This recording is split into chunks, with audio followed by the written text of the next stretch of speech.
Hi, it's me again with Corel Draw Tips and Tricks. It will be a little short video. Somebody asked how to set your ellipse tool to a red line instead of black and maybe my hairline.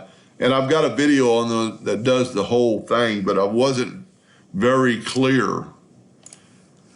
With nothing selected, go down here and double click on it and graphic, put OK. Change this to red.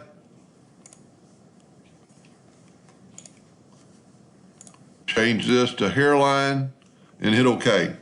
Then every time you use it, it'll be that way. And then you go to tools and save as default.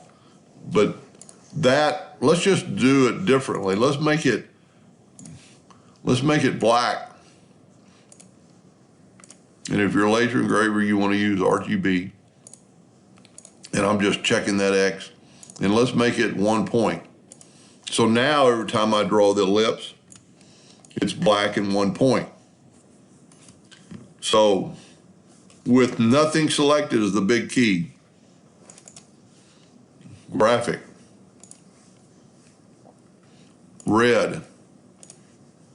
Exit it out. Hairline if you want to draw on hairline. And then set it as default and you're done. Have all these checked. And then every time you open up Corel, you'll draw on red hairline. Hope that it helped and answered this question. Thank you for watching.